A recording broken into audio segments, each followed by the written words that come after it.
James Hall from the police, with a police background. Thank you ever so much for joining. This podcast is all about bringing key people from various elements of the public sector together so that we can pick their brains, find out the best, most insightful elements of their careers that we can all use going forwards to help us, shape the future of the public sector. So just before I ask you to introduce yourself, because you'll do a better job than me in terms of your, potted history, we're now on a desert island Diaries. You can see my background. You're on a hammock, you're completely relaxed. And just behind me on the table there, you can see there's a couple of drinks. Which is the drink that you're going to go for, you're going to opt for? Oh, my go-to drink, my drink of choice has to be decent coffee. Oh, excellent. I've just bought a new coffee machine this weekend, so I'm with you at the moment on that one. Wise choice. Good investment. Yeah. Okay, brilliant. So can you just give us sort of a 60-second overview of your career to date then, just to get us started? Okay, 60 seconds. So I was a police officer for 30 years. I worked my way up to superintendent as my substantive rank, albeit I did a 9-month stint as a chief superintendent, but my substantive rank was superintendent at the point at which I finished. I undertook a variety of roles. Actually, the vast majority of my time was spent in uniform roles, but I did specialise twice. Once as a firearms officer, where I was a sergeant on armed response vehicles, and then later in my career, from the rank of chief inspector through to superintendent, I was involved in counter-terrorism policing. My last substantive role, I was the head of counter-terrorism policing for Wales, which was a regional unit, part of a national network, and probably the most enjoyable and interesting role that I'd undertaken. So 30 years in policing and a variety of different roles. Wow, a completely different world. Really interesting to speak to you. It's going to be fascinating to see what parallels there are between your world in the police and what we're dealing with in the NHS predominantly. The sort of calls that and interviews that I'm having so far feels that there's a lot of crossover in terms of the problems, consistent problems across all public sectors, but it'll be really interesting to see what your experiences are. Yeah, I think that I would definitely say there's crossover. Why do I say that? Well, my wife and one of my sisters both work within the NHS. Another one of my sisters has recently finished in terms of working within public sector as a senior social worker as well. So when I reflect on my time within policing, and I speak to my wife, my sisters, and so on, I definitely see crossover. Some of the themes that cause challenges within their workplaces were similar to those that I was seeing within my own workplace. And, even since I've left, so it was 2 years ago that I finished, still in contact with a lot of people involved in policing and still read a lot about policing. That one of the big issues that is recurring is the issue of recruitment and retention within policing. And some people talk about policing is moving towards the point of crisis. When I speak to my wife and my sister involved in nursing, they will tell me about the challenges that exist within nursing in terms of, recruitment, but definitely retention as well. So it's I suppose interesting. there's a connection there, isn't there? If there's problems in the service, then it's harder to recruit people into it, and it's harder to keep them. There's a theme there. They are connected. They are interconnected. Absolutely. If you say that, your retention figures are the window that, enables people to look into the organization and make a decision about, is that a job that I want to do? Do I wish to join that organization? Then you're right, Anthony. People will look at it, and if there's already a retention issue, people are less likely to join. So it's the cycle does need to be broken at some point. And myself and some of my ex-colleagues will talk about this frequently. The danger is when you're out of an organization, some of the people still in that organization will say, well, it's easy for you. You talk about these things like you have all the solutions. Why couldn't you say this when you were part of the organization? And I do understand that, because I previously, when I was still a serving police officer, used to get frustrated with some of my ex-colleagues who'd left and then seemed to have all of the answers to any of the ills that existed in the You've got the organization. freedom to speak up. And I think, yeah, I think you're right. I think in part it is freedom. I think in part I've had the opportunity to decompress and actually, Reflect. the mist has risen. Yeah, I'm not as immersed in it, so my ability to perhaps see things that I didn't previously, because I was, more focused on the day to day, the week to week, as opposed to some of the background themes. Well, I suppose I have the ability to do that now because I've got more time and more space. yeah. No, it makes complete sense. I'm itching to get into some real deep questions, but I'll leave it till later. I'll follow the format. Okay, so this is an interesting angle on the nursing side, but I'm interested to see if there's any consistency with you as well. How did your upbringing develop you as a person and influence your career, do you think? Um, there were probably a couple of things. My father was a police officer whilst I was growing up, albeit my parents split up when I was relatively young and I lost contact with my father. But I think that is something which probably influenced me. Whilst at risk of sounding controversial, my father wasn't a role model for me. Clearly, there is something about the fact that he was a police officer that sparked an interest in me Mm, from being a young child. And it's an interest that I maintained right through my teenage years. And as soon as I got the opportunity to apply to become a police officer at 18 and a half, I did. Um, Fortunately, I didn't think it was fortunate at the time, but fortunately, I was knocked back on a number of occasions, and it allowed me to gain more work experience, get a bit more life experience, and I joined the police at 22. right. So, and I've no regrets about that. I wouldn't have done it any differently for the best part. I enjoyed most of my police service. Yeah. And did you feel almost from a young age that you wanted to serve and being a public servant was part of you almost? Um, I'd like to be able to turn around and say yes, because but I can't say that that was a conscious decision. There was something about it. I liked the prospect of. I always had a view that policing would offer me variety, something different. Never, Something, never the same day twice, that's for sure. yeah, never the same day twice. It would offer me all of those things. It would offer me the opportunity to learn new skills, meet different people, and so on. And there's no getting away from it. I can remember someone telling me not that I was, not that I studied finance and pension in my early years, but I can remember having a conversation with someone and saying to me, well, you know, if you do join the police, you'll be able to retire at a relatively young age on a decent pension, so you'll get looked after. What they didn't tell me, though, and this is something that I subsequently found out when I joined, and I remember this, the first day being sat in a classroom where we were talked through a variety of things, one of which was the pension. And then we were given some startling stats about um, the morbidity rate on retired police officers.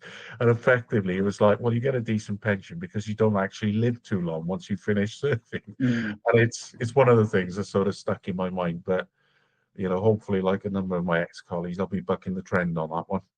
Yeah, well, you still look like you're looking after yourself and pretty fit. Uh, well, it's a case of having to and reflecting. I spent a fair amount of time shift working, and there's no two ways about it. It got more difficult as I got older, and I probably really started to feel it in my early 40s. And it was round about that point when I actually transitioned into a more specialist role. So the number of nights that I ended up working Mm. reduced quite significantly, actually, and probably for the last 2 years of my service, I didn't work nights at all. So, shift working, I did some, probably not as much as others, but certainly did my fair share. I've always exercised, and it's been a good outlet for me in terms of stress reduction. Um, I probably do need to watch my diet a bit more than I have done, and my wife's constantly telling me to tidy that side of things up, but it's a work in progress. Yeah, as always.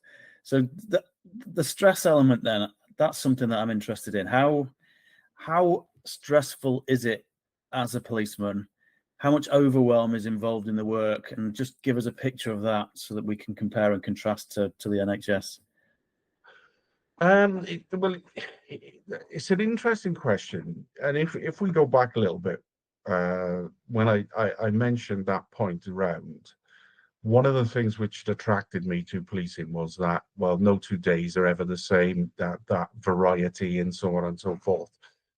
And that is true to a degree, but what then happens is once you sort of settle in to that job, and most people will start as a response officer. So, you're working shifts 24/7, you're answering 3 9s calls, you're dealing with domestic disputes, road traffic collisions, disturbances outside a pub, that type of thing. It doesn't take too long before you've dealt with those on multiple occasions. So whilst you can never say with absolute certainty, what will be the next call over the radio, there's normally a sort of limited bunch of Mm, incidents that will come your way. So you start to acclimatize to that. Sometimes you get the odd curveball where, something comes in that hasn't happened before. So you get the adrenaline of responding to things quickly. And I caveat this with, I'm referring to earlier in my career, and then there's a yeah, transition to sort of later on. You get that sort of adrenaline response to responding to things quickly. And I used to find that a lot on nights. So if you would go into the sort of quieter part of a night shift, which generally speaking, the colleagues will need to forgive me for saying quieter because it's one of those things that you never mention, at risk of cursing the rest of the shift. But generally speaking, from about 3 o'clock, the demand would start to drop a little bit, mm, and your body would naturally start to slow down, and you would feel that desire to sleep, which wasn't mm, an option. Then a call would come in, and you would have a massive burst of adrenaline, which you would take to the call that you were dealing with. You would deal with that, and then I would find I was wide awake to the point whereby I'd come home at sort of 6:30 in the morning, and I'd struggle to sleep, and yeah, my body was very probably difficult. yeah, but my body was probably still flooded with cortisol, adrenaline, and so on and so forth. Yeah. Then, as I started to sort of progress through the ranks, the stress took on, or the what I viewed as stress, probably took on a different form. It wasn't about sort of immediate demand and rushing round. It was more around the multiple demands of managing things on a day-to-day basis, but also being responsible for what had happened 3 months prior, being Mm, responsible for what will be happening in the next 3 months, 6 months, etc., etc., and of course the biggie of managing and leading staff. mm, Um, and that at points was, yeah, that was challenging, and that never really goes away. For every role that I undertook in terms of management leadership roles, there was always an element of that. So that brought a degree of stress with it. Some of that good, as in kept me focused, kept me on point, kept me doing mm, things, dealing with the demand. Um, and something that has to be mentioned as well is what I would describe as organizational demand that didn't necessarily have a tangible outcome and wasn't linked with what I would describe as purpose. an organizational purpose. Yeah.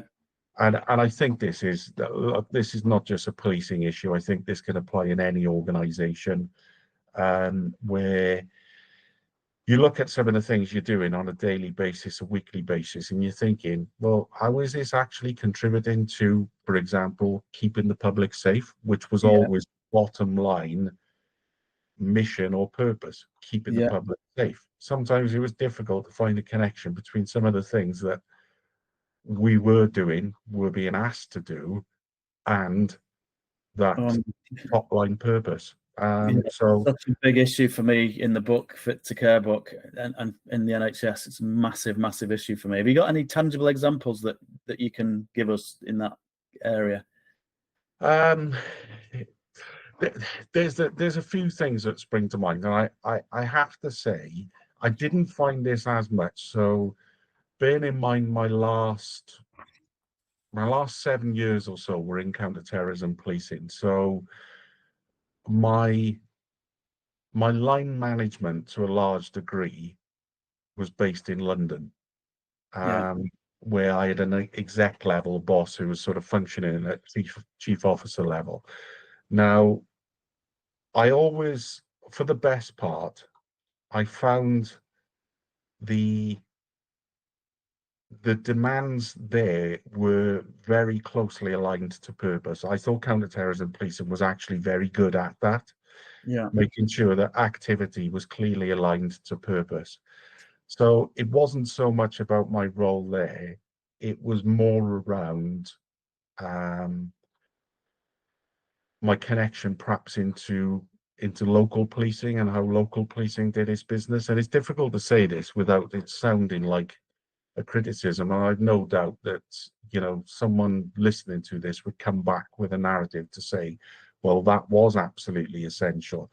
Yeah. I can relate to that completely. And a big theme as well in the NHS around politics getting involved. Absolutely. Yeah.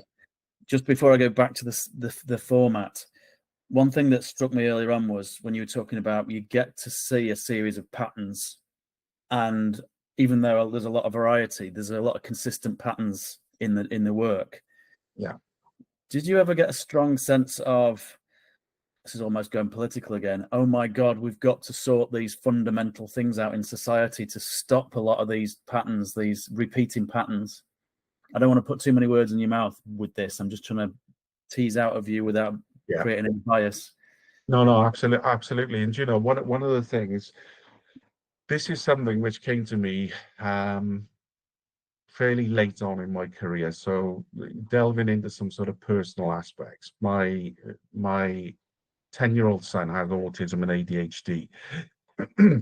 Prior to my son being born, Anthony, I had no knowledge of autism, ADHD, or neurodivergent conditions. If someone asked me what that was about, I'd have probably given them a pretty bizarre answer based around the lack of knowledge. But what it led me to do was start to invest time and effort in terms of understanding how it impacted on individuals.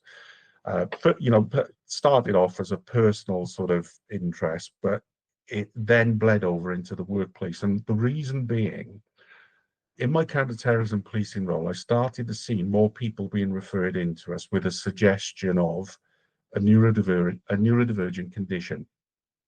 That led me to bring in some specialist training, not only for my staff, but also for me, to enable us to make more considered decisions and make the right decisions. Coming back to this point, the right decisions both for the individual, but also to maintain that public safety. As part of that work, and there's a number of statistical papers there's a number of papers which have been published around this. So there's a body of evidence. My anecdotal insight led me to the academic papers, which effectively shows that over half of the people entering the criminal justice system as offenders will have a neurodivergent condition at play. Mm. That to some degree can, and I say can, that to some degree can contribute to their pattern of offending.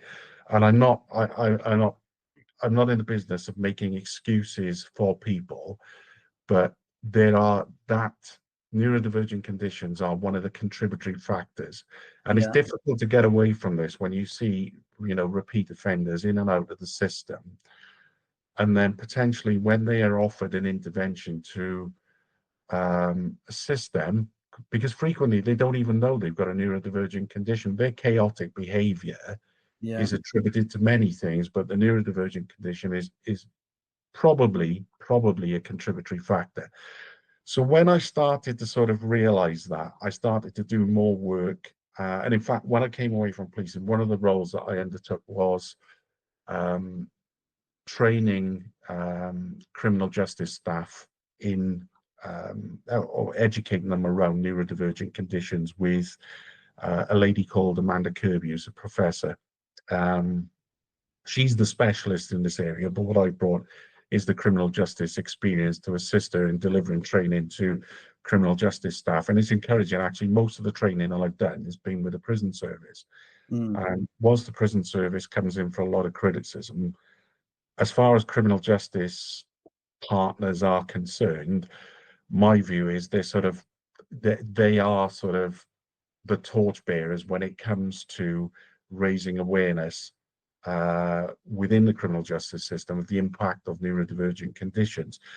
So, people are getting locked up repeatedly, but going back to, is there a reason for it? I think that's a contributory factor. And I think it's an area where all criminal justice partners, including the police, need to be focusing their attention a bit more. But it's not the police's job to be diagnosing people with neurodivergent conditions, but there are processes, there are modifications within policing processes which would enable the earlier identification of people with neurodivergent conditions so as they could be referred down a particular pathway.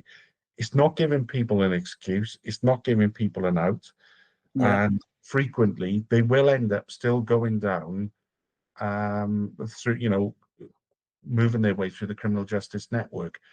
But the outcome for them, at the point of potentially sentencing and so on, could be different, whereby their neurodivergent condition is taken into consideration and they Yeah. are given um, some appropriate interventions to help them not reoffend and therefore hopefully keep the public safe. So it's a long-winded answer, but it's something which came to me fairly late in my career.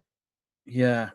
So that's a really interesting one. I was thinking more about sort of the upstream angle, which that can relate to the upstream angle of prevention Yeah, and understanding the root causes before they become too problematic, where you need to get involved at a legal police level. yeah, So beautiful. in my mind, I guess, and again, I'm not close enough to this to presume these things, but I guess a bit of common sense would suggest equality, poverty, Yeah, those angles in society are likely to lead to more likelihood of law breaking and well, yeah. There's a phrase which Professor Amanda Kirby uses, which is, I think, is spot on, and she will talk about. It's a combination. Going back to the neurodiversity point, not to take up too much more time about that, but she will say when you have a combination of adversity plus neurodiversity, then the chances of someone going down the wrong route increases significantly. So coming back to your point, the social point and opportunity, poverty, um, parenting, and so on. Absolutely, if you can get upstream, you've got a far greater chance of making sure that someone develops to the point whereby the decisions they make are more productive. Shall I say that? yeah, Because there's a phrase that people use about the schools to prison pipeline. And yeah, again, there's academic papers that exist which reference this, and it talks about absenteeism, a lack of schooling or a lack of sort of interaction within the schooling environment, movement to a pupil referral unit, and effectively what you have is the construct of a pupil to prison pipeline where the chances of someone avoiding prison are actually quite slim. Statistically, they're far more yeah. You likely can almost to predict end up. Yeah, and so there are definitely opportunities to intervene at an earlier stage. It's about remodeling some of the services we've got. And do you You think the know, police could be proactively more involved, with schools and things? A bit like the fire service sometimes get more proactive, don't they? Physically go out and visit people's homes and the elderly and stuff like that well, around fire awareness and stuff like that. yeah, it's something that was happening when I was there, because you would have the likes of, and I may not get the terminology right, but you would have the likes of schools liaison officers who would have a certain amount of schools within their geographic area, and they would be responsible for going in and talking to the kids and educating them around certain subjects. Um, that I think there are sort of divided opinions as to how effective that is. Um, for me, sounding slightly controversial, I do think my view is, outside of, and I'm moving away from policing, but outside of specialist provision within schools. And I'm fortunate, my son has managed to access a place within a specialist provision where the staff there are very well trained and very focused on making sure the likes of my son with his neurodivergent condition develops into the best version of himself. Yeah, And they are very alive to, because I'm a governor at that school as well, and some of the behind the scenes conversations, they are very alive to issues such as kids who maybe are underprivileged, kids who don't have access to much resource and so on, and the school desperately tries to plug the gaps and make sure that as enough is done for those kids. So, as you know, they are given the opportunity to be the best version of themselves. I don't think, and this is a generalism, and the schools are under many pressures with curriculum and inspection and so on. But my sense is that within most mainstream schools, there is a lack of understanding around the neurodiversity aspect.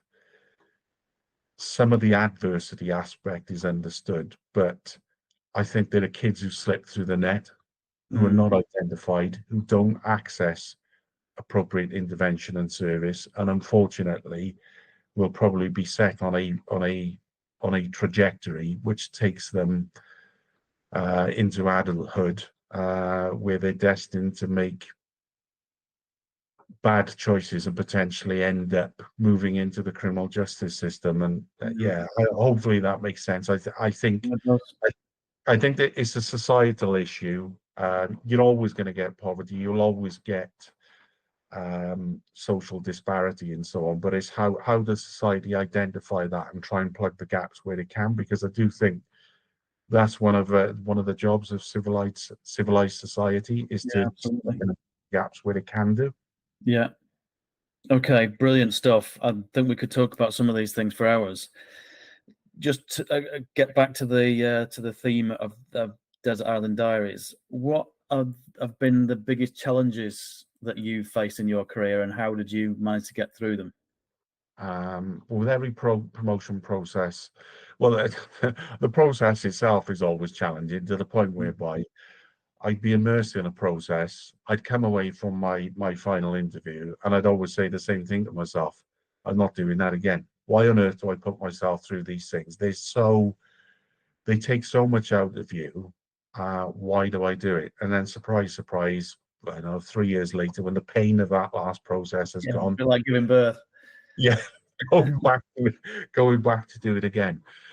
But you get through it, and you get the sort of shot in the arm if you pass the process of, oh, great, I've passed that process, I'm now going to get promoted. Well, what it does then is present you with a bunch of other challenges, which can be quite stressful, about potentially learning a new job, potentially working with different people, and trying to establish yourself in a new role. That can be stressful. It comes with, there's an acceptance that it comes with that. If you're going to put yourself up for promotion, you're going to say that I'm capable of doing that job, which is essentially what you're saying. You have to just get on with it, I guess. But anyone who says that that's not stressful, then great, they're a better person than I. So that's stressful. Does the process need to be as awful as that? Um, yes and no. Yes, in the sense that I think you need to put people under a certain degree of pressure because you need to understand how people react under pressure. No, the no side is that process, because there's a phrase that I started to use, which was there's a difference between fit for process and fit for promotion. Mm, So you can get yourself fit to get through a process, but are you actually fit to get promoted?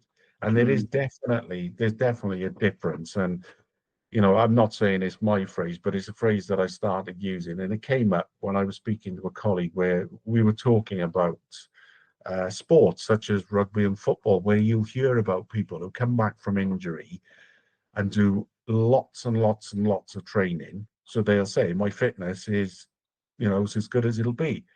And then they'll say, but I really struggled in my first game back because my match fitness wasn't there.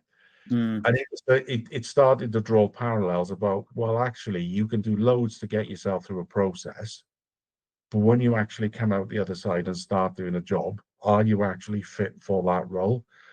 Um, so what am I saying? There is a need to put people under pressure, but at the same time, I think there was a need for people who were designing the processes to be mindful of how were you putting people under pressure, and were you able to best test whether or not they were actually fit for promotion, not just fit for process.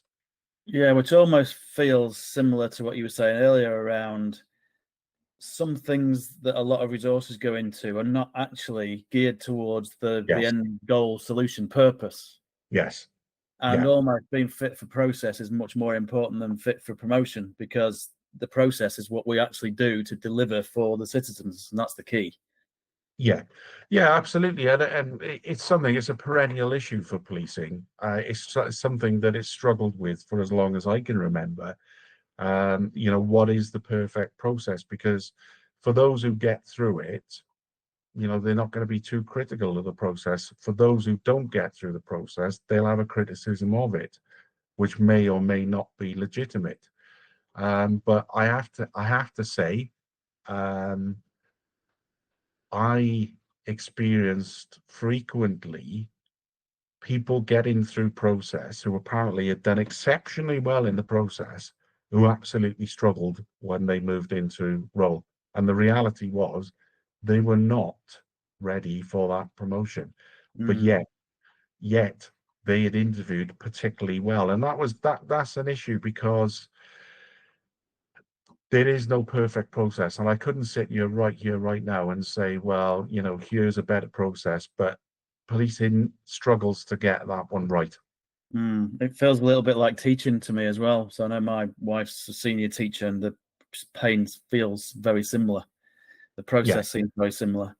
It, And but my wife has spoken about her experience recently within nursing, and um, some of the feedback that she had when she went through a process for what was effectively um, a promotion. And I felt a bit guilty because I tried to do a bit of coaching with her and gave her my view as to the type of themes or type of things that she should be articulating in this interview, about making the connection. It's back to the purpose point about making the connection between that day-to-day activity and that top line thing of looking after your patients and trying to move them as efficiently through a treatment pathway as possible. And when I say efficiently, to make sure that you minimize bed blocking, but they get the treatment that they need, mm, etc., etc.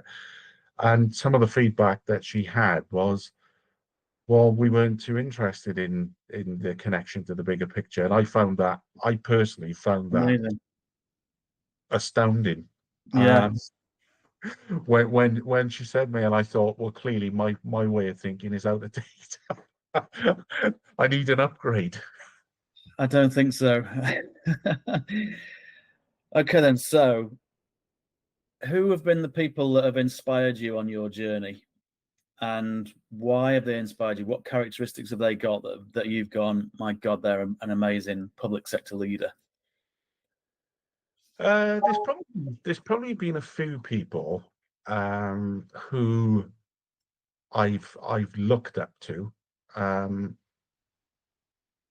and I would say I would say that they've probably been the people that I've sort of looked up to and been able to sort of identify with most are those who, to a large degree, had not been your archetypal leaders stroke managers within the workplace. So to be more explicit, policing has um, a lot of dominant go-getters at the top. They're the people who tend to sort of rise through the organization, and people who are um, process driven. So these two things are very results focused and very sort of process driven, which clearly there's nothing wrong with those attributes. You need to have people like that within an organization. But I found on occasions, well, actually, everywhere you look, there are those people. Mm, Where there's this rush towards the top.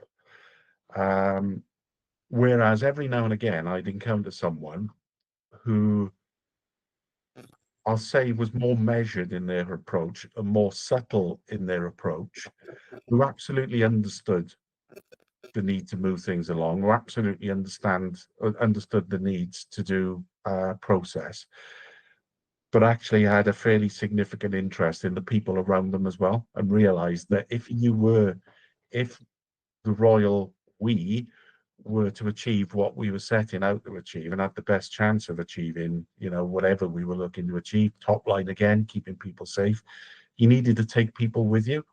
yeah, So they were some of the best people. And there's probably two or three of those that spring to mind, because they were very much a minority among senior leaders, and I absolutely thought that they brought balance to the organization. And I would say that I've probably been more like them than I have some of the more sort of dominant process driven people. yeah. I'm not saying I've necessarily modeled myself on them, but I think I saw You've something been in myself influenced by in them. them, Yeah. which has then given me that affinity. Yeah, Yeah, well, I believe you get a lot more done with that approach as well by bringing people with you, supporting people, cohesion, all pointing in that direction of serving the citizen, keeping the citizen safe. In your sense, you yeah, get so much more done. I argue in the book that we've got, and it sounds similar. We've got a culture of we believe that being siloed and being super efficient in what we do is the best, the most efficient way to do things.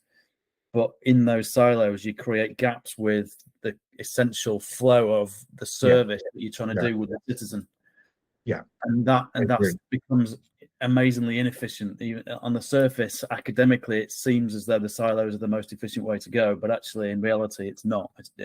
Having people in a cohesive unit working together is ultimately the best way to work, and it's a more enjoyable way to work, and we get better outcomes for citizens. Yeah, I agree. And maybe someone who listens to this and knows me would think, yeah, but I worked in a silo within a specialist unit. And the reality was there was a need for a specialist unit, but there's no two ways about it. We worked at our best when we were working alongside others, where we would join up with local policing. We'd end up doing some joint operational work. We were much better then. Uh, Yes. and the outcomes, generally speaking, were better for everybody involved. Yeah, yeah, you're getting into the detail now, which is brilliant because obviously you need those specialist skills. I mean, the firearms training, the specialist driving training that you will have had.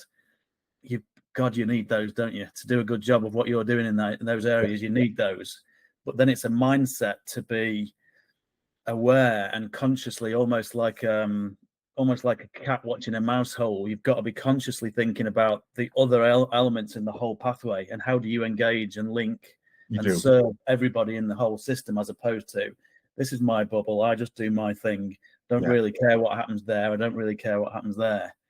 Yeah. And it's that cohesion of both, isn't it? You need that specialism in terms of your skills, but actually your mindset needs to be much broader. It needs to be holistic. It does, yeah, it absolutely does. And I think probably earlier in my service, when I was outside of specialist roles, I would see that play out where maybe specialisms will become um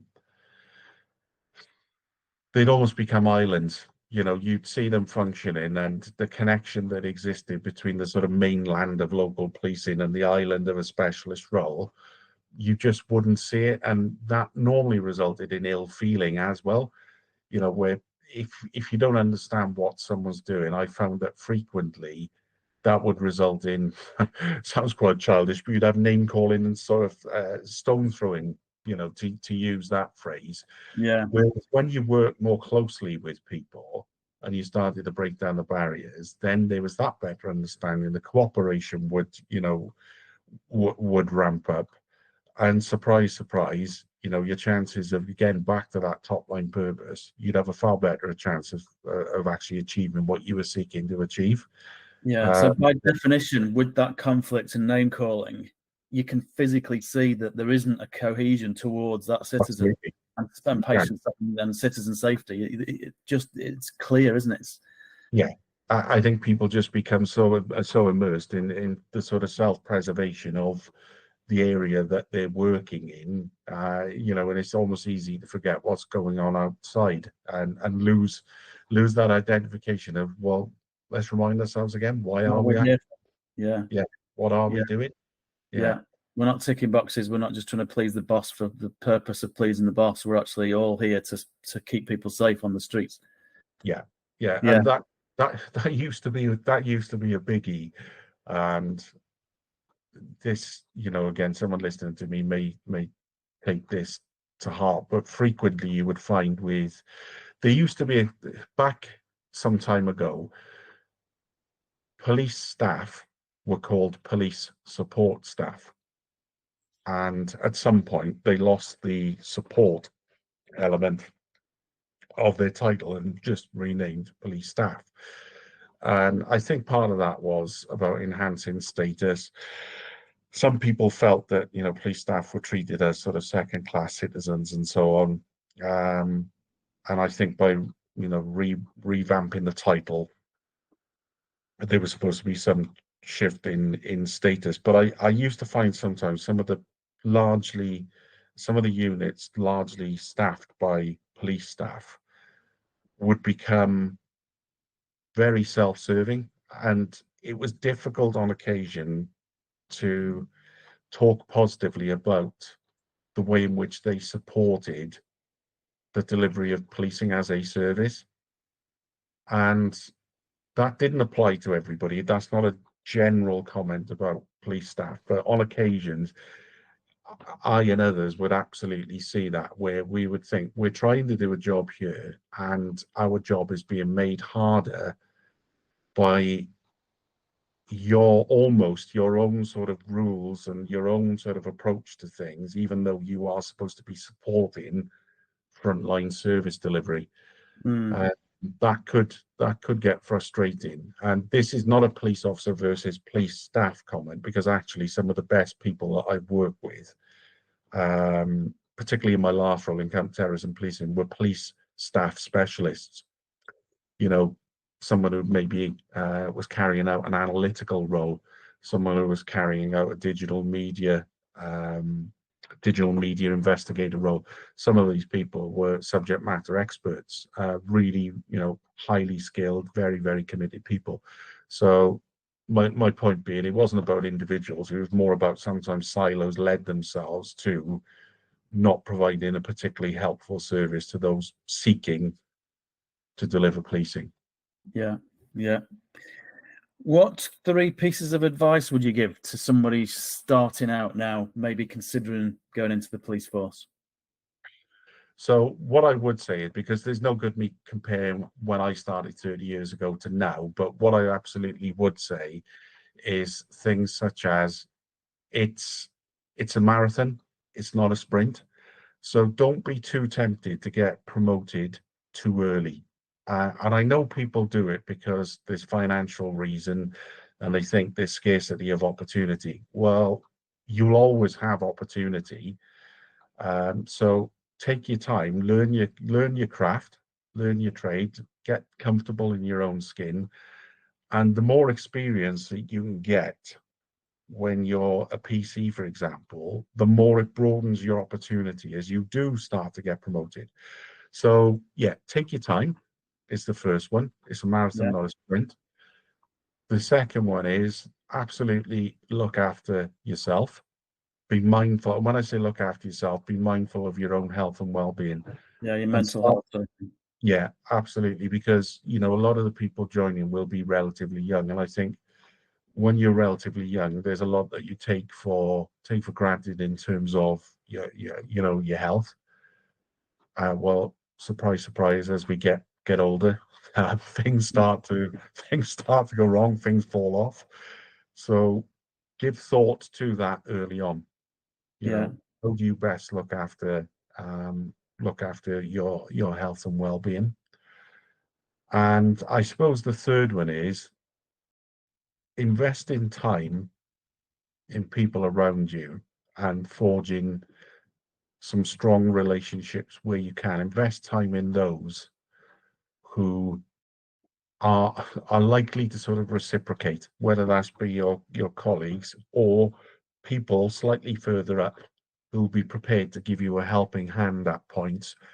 I'll give you a quick example of that. When I was starting to get myself promoted, there were a couple of people above me in the organization who would run promotion classes. They had been through the process. These classes were sort of informal and unofficial, but they would give up their own time and Mm. effectively coach a group of us through a promotion process and tell us what it was all about. Not just a process, they were looking to get us actually fit for promotion as well. So it was back to Mm. that fit process, fit for promotion thing. So I do think for someone who's relatively young in service, invest some time in those around you, your colleagues who will look after you, but also fostering relationships with people who can support you in terms of you achieving your own career aspirations. Yeah, makes good sense. And you talked earlier about you started to dip your toe into academic areas to support your anecdotal evidence of various Yes. things.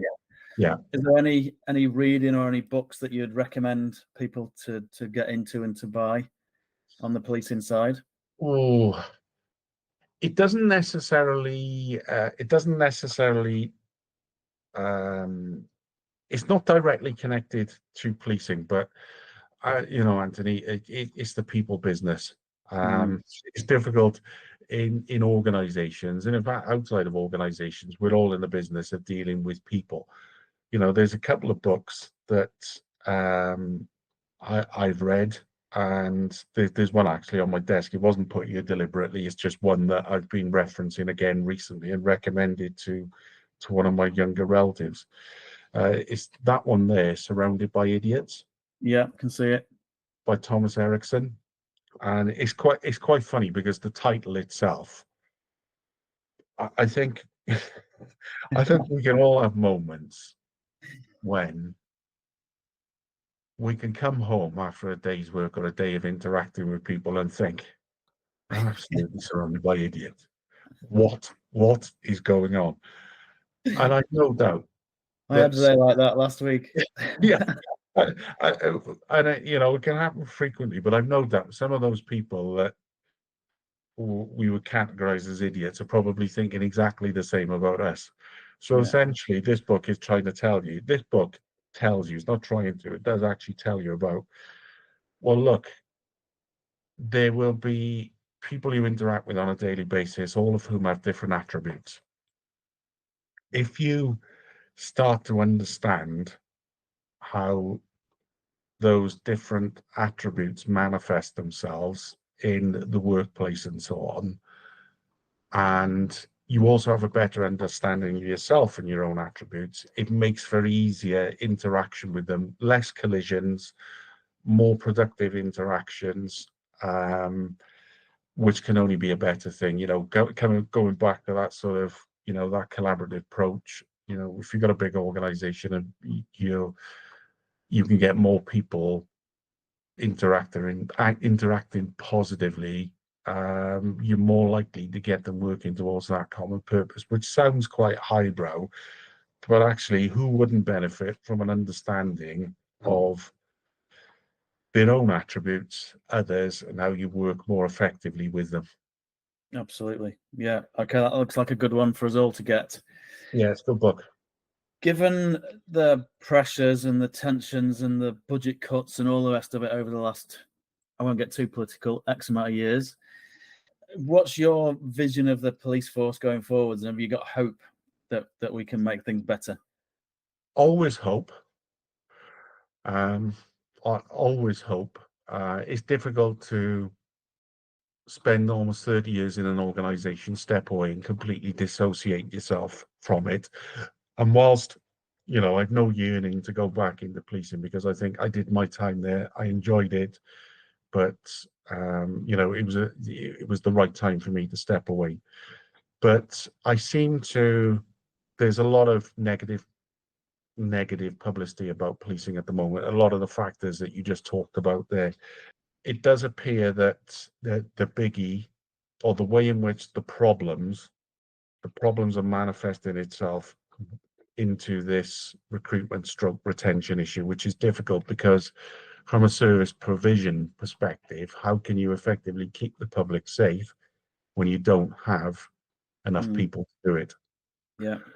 Um, is it just a case of pay and conditions? There's no two ways about it. There has been an erosion in terms of pay and conditions. If you look at pensions, for example, the police have always had an enviable pension.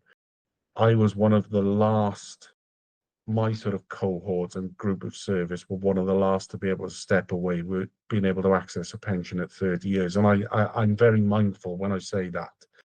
I'm mindful that I'm fortunate on the one hand that I was able to do that, but a lot of people wouldn't realize how much I paid of my own money into that pension and some of the things I had to do in order to access that pension. But my point being, now it's 40 years. So it's changed. So I think previously people of my sort of generation would always see themselves as, well, the pension was a binding factor. The fact that you could retire relatively young, well, that's largely gone. And, critics would say, well, welcome to the real world. But my point is, yeah, okay, welcome to the real world, brings you on parity with pretty much everyone else. But how has that impacted on policing? Well, that's one of the reasons for the recruitment retention issue. It's no longer as attractive a job as it was, because someone used the phrase of, it's not a phrase I would use. Crap job, but pretty good paying conditions is enough to tie people in. And when people say crap job, I think they talk about some of the things that you could get exposed to. Because I think when my wife tells me about some of the things that happen within the nursing, in a daily sort of nursing shift, I think that's not an easy way to earn your money. That is not an easy way to earn your money, and I do feel for them. So there's been an erosion in terms of paying conditions, but I think it's bigger than that. Every survey that's carried out talks about leadership, and it talks about a disconnect of leadership, top to bottom, bottom top. And this is something that I know you're familiar with, Anthony, with the work that you've done in nursing. That's something that needs to be looked at. I'm not entirely sure what the answer is. I'll make an observation. I sort of touched on this earlier. I think there is an abundance of people at the top end of policing who have those dominance, process-driven type attributes. I don't think there are enough people there who put a lot of emphasis on service to others as opposed to just service to self. Yeah. I think there's a need for more diversity in terms of the senior managers and leaders within policing, which I think would help build a better connection with people on the ground. Yeah. And that would help that discussion around purpose. What does Yeah. purpose look like? Because at the moment, I think you'll find a lot of police officers who say, quite frankly, it's disorientating. there are so many targets and so many objectives that are set. It's difficult to know what we're focusing on from one day to the next. Yeah. That simple purpose seems to have been lost. So the ability of senior leaders to actually communicate that in a way in which those hardworking people on the shop floor, so to speak, understand it and buy into it, that needs to happen, because this is about more than pay and conditions. Yeah. Do you feel, so this is an NHS argument that I make in the book, is that the more pressure, the more tension, the more likely there is to have top-down targets and more audits. Yeah, It just sort of it resonated with me when you were saying there's so many yeah, targets, we don't actually know what we're doing. Is that a common? Do you think that yeah, is consistent? There's so like that command and control. The more pressure, you want more reports, more audits, yeah, more yeah, work based on the front line, and the front line are just trying to serve the public and do the best job. But actually, yeah, they spend half the time just filling out reports, yeah, retrospective reports. yeah. And absolutely, I would agree with that, because there's a phrase. It's certainly not unique to policing. I wouldn't imagine it is, but it was used very, very frequently in performance meetings that I would go to about what gets measured gets done. Mm, Well, clearly, the takeaway from that is, well, if it doesn't get measured, it doesn't get done. How do you measure purpose within an organization? yeah. I mean, It, I'm sure that there's exactly the same in your in your world. You speak to nurses and it's like, oh my God, the things that we do that don't get measured, that change people's lives, literally change people's lives. The conversations that we have when people, lost a loved one or dying of yeah, cancer or whatever it might be, multitude of things. The value I, there is immeasurable. absolutely. I spoke to someone recently, another nurse, who said to me that she had been told off um, on one of her night shifts for spending too long with an individual who was in the process of dying. Had no relatives coming in to see her, and the nurse said it was highly likely that this individual would pass away before the conclusion of a night shift. And she said, I deliberately took time out. She said, I pulled the curtain around the bed that she was in. I took a seat in there. I sat down, and I was determined that her last few hours would be as comfortable as possible. And she would know that there was someone sat there who was taking the time to actually express an interest in her. And she said, after that, she was pulled to one side and told she shouldn't have done that. That had taken too long. And as a consequence, some of the, shall I say, tick box processes hadn't been ticked off, and as a consequence, someone more senior than her would then have it in the neck when they went to a management meeting in the morning and have to update on some of the activity overnight. Now, that had caused that individual to go off on the sick. She said, what does it come to when you cannot give someone a dignified death? And it's hard to A disagree with that. really powerful story, really powerful story. On this Friday, I mean, we're hopefully going to do a police-focused research session on one of your topics on the Friday sessions that I'm going to do every Friday. This Friday, we're doing a moral injury one, and that's an absolutely brilliant example of you are destroying people's identity when the raison d'etre for them doing that job is to care for other human beings and to support Yeah, other human beings. yeah. That's an ultimate example of, if you're not allowed to do that and you can't do it properly. Yeah, and it's that did strike a chord with me. My wife has told me similar things as well. About investing time in people, and particularly the issue of sort of respecting the older generation as well. Yeah, Sometimes we'll go into a hospital setting and have very little interaction with anyone.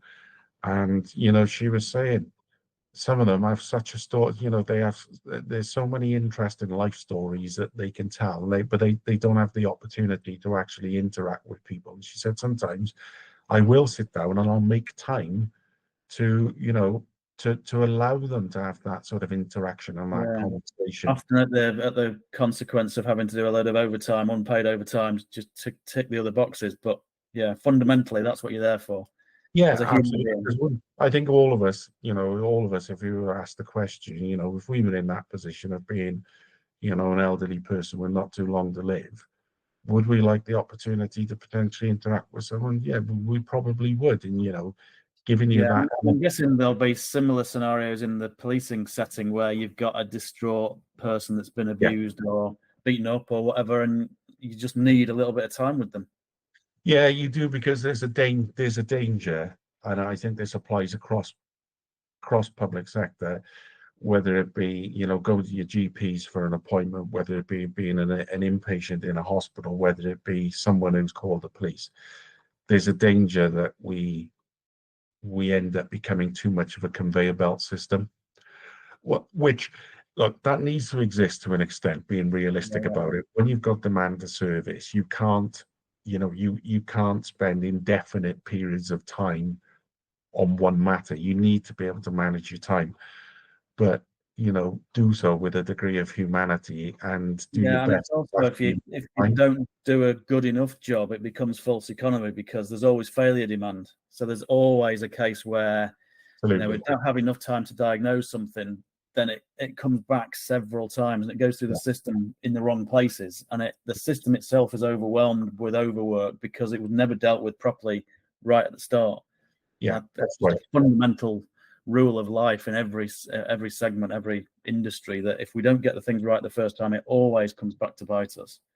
Yeah, absolutely. I mean, in policing, they talk about something called golden hour, or certainly they did when I was there. And it was that opportunity, effectively, to secure and preserve everything that you could within that initial period, because sometimes that opportunity would be gone after an hour. Mm. Didn't get it within that first hour, it'd be gone. And whilst that was largely around the mechanics of securing and preserving evidence, I think the same thing also happens in terms of your interaction with people and Yeah, having conversations with them. it's a really good analogy, that, isn't it? In terms of you can apply that logic to all sorts of areas. It sort of forces you to put a lot of effort in right at the start, which is a good thing. Yeah, because as you said, further down the line, public service, for all the right reasons, likes to look at sort of inefficiency and how you eradicate inefficiency. Getting it right first time, clearly plays a big part in terms of making sure you're efficient. But part of that is not just about process. Part of that is about the conversations that you actually have with people and being prepared to take a bit more time to actually listen to what's being Mhm. said. Yeah. And I got a big part of my book, as I will keep going on about it, is bias and heuristics and how our brains work. So that there's probably a lot of similarities to the book you shared there.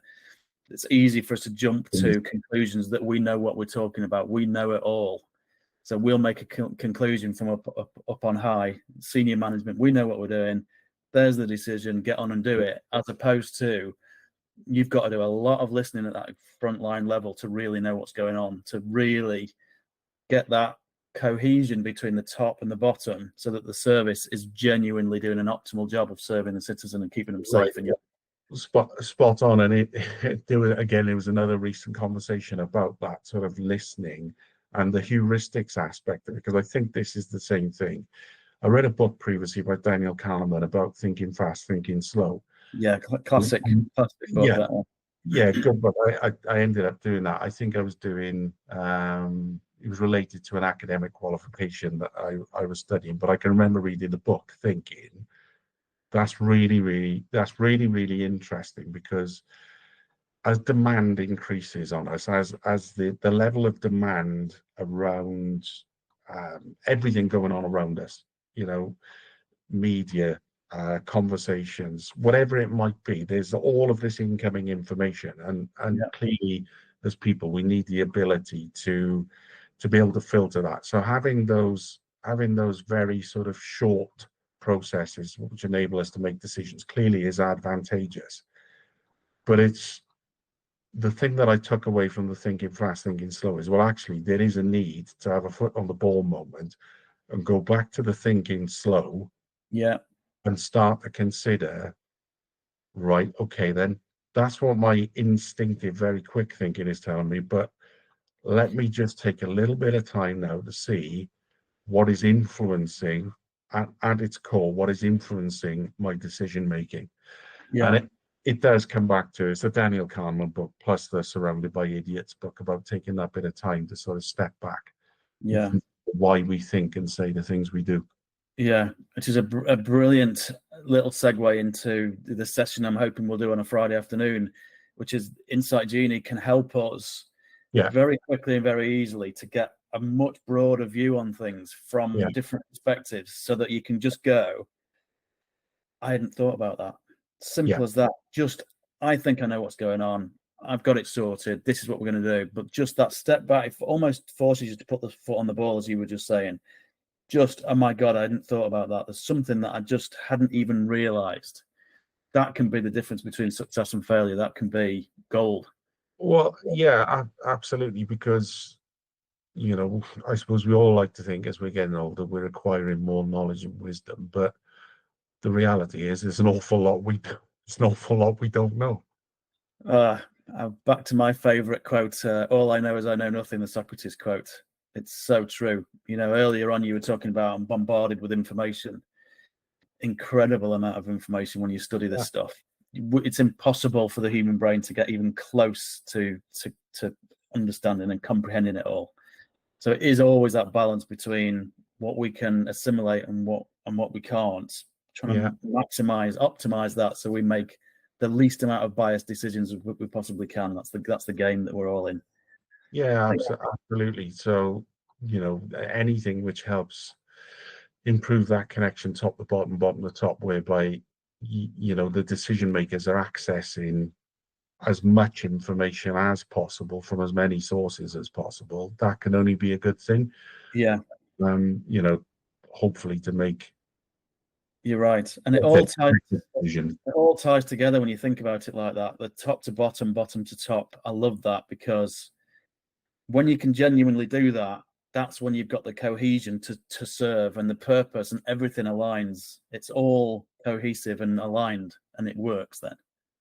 Well, yeah, absolutely. Well, again, I read somewhere, and I can't quite remember where, but it's fairly recent, about one of the hallmarks of a functional organization is where you have that ability to go bottom to top and back down, where that ground truth, speaking ground truth to power, is accepted. Yeah, Um, but that then allows those at the top to sort of communicate down more effectively in terms of the things that need to be done, the organizational purpose and so on. But you get that buy-in because yeah, you've got clear comms up and down. yeah. Brilliant. And that has been absolutely fascinating. There is a lot of crossover with the policing world and the NHS Yeah. world, as I suspected there would be, but getting into this detail has been really fascinating.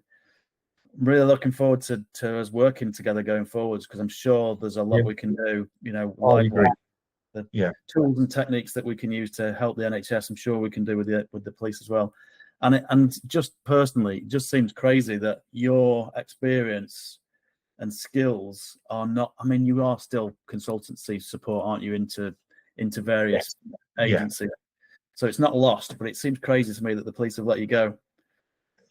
Yeah, I have to say, Anthony, that's not uncommon. You'll see that it's a fairly frequent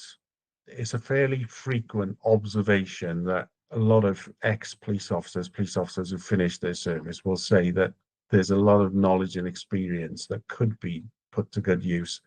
But it's not, I mean, there's a whole separate conversation as to why that doesn't happen.